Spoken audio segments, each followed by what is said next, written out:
आज हम बात करेंगे भारत के 27वें राज्य उत्तराखंड की। आजकल उत्तराखंड पूरे भारत में सुर्खियों में चल रहा है। हाल ही में 28 जनवरी से 14 फरवरी के बीच उत्तराखंड में 38वें राष्ट्रीय खेल संपन्न हुए। इसी दौरान उत्तराखंड के लोक गायक पांडवाज ने अपने कई गीत मंच पर गाए, जिसमें भू कानून भी था। इस कानून के लिए उत्तराखंडी 2018 से प्रदर्शन जारी रखे थे, जो कि 2025 में मिल ही गया। लेकिन नमस्कार दोस्तों, हर हर महादेव। आप देख रहे हैं भारत भूमि यूट्यूब चैनल। जैसा कि आपको पता है, 9 नवंबर 2000 को उत्तराखंड उत्तर प्रदेश से अलग होकर नया राज्य बन गया था और 2002 में भू कानून भी बन गया था, जिसके तहत दूसरे राज्यों के लोगों को उत्तराखंड में जमीन खरीदने से प्रतिबंध किया गया और जमीन खरीदने की सीमा को 500 वर्ग मीटर तक सीमित कर दिया गया था। यानी दूसरे राज्य का व्यक्ति उत्तराखंड में केवल 500 वर्ग मीटर तक ही जमीन खरीद सकता था। और फिर 2007 में भू कानून में संशोधन किया गया, जिसमें जमीन खरीदने की सीमा 500 से घटाकर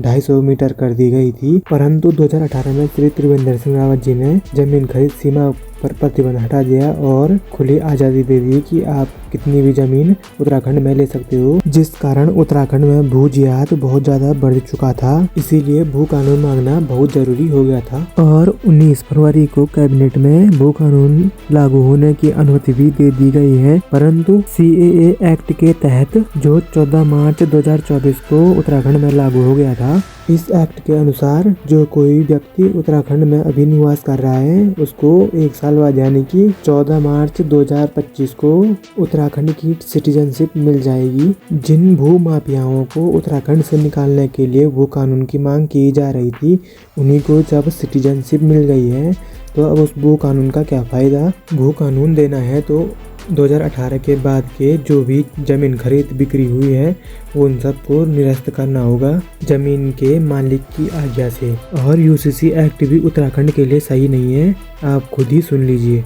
UCC लेकर आए हैं ये बोल रहे UCC। मुझे समझ नहीं आता वो भारतीय जनता पार्टी के कैसे वो चमचाखोर होंगे, कैसे वो चमचे होंगे, जिनको ये समझ नहीं आ रहा कि अगर तुम बोल रहे ये मुस्लिम विरोधी है, मुस्लिम विरोधी है, मुस्लिम विरोधी है, मुझे कोई समझाए।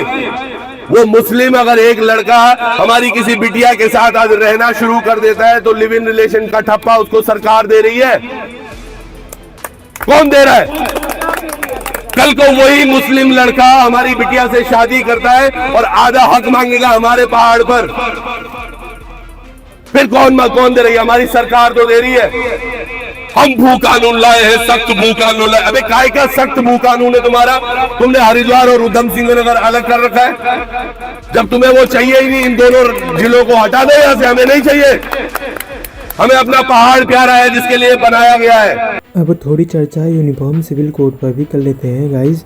इसमें जो कहा जा रहा था वो कुछ नहीं हो रहा। पता नहीं कैसे कैसे कानून बनाए गए हैं। इसमें से एक कानून है, विवाह के 6 महीने के भीतर पंजीकरण करना जरूरी। गाइज, अगर आप पंजीकरण नहीं करोगे तो आप पर 25,000 का जुर्माना भी पड़ सकता है। इस पंजीकरण का अर्थ यही है जो त्रिभुवन चौहान जी बताना चाहते थे। और इसके साथ ये कानून भी है जो कि मेरे को बिल्कुल भी अच्छा नहीं लगा, क्योंकि जब बेटी की शादी होती है तो उसका पूरा हक बनता है अपने पति की संपत्ति पर। और आपको याद होगा तो ऐसा ही कानून कश्मीर में भी था, और कश्मीर जैसा इतिहास हम फिर से नहीं दोहराएंगे, इसको भी बदलना होगा। उम्मीद है कि आपको वीडियो अच्छी लगी होगी। वीडियो को शेयर जरूर करें।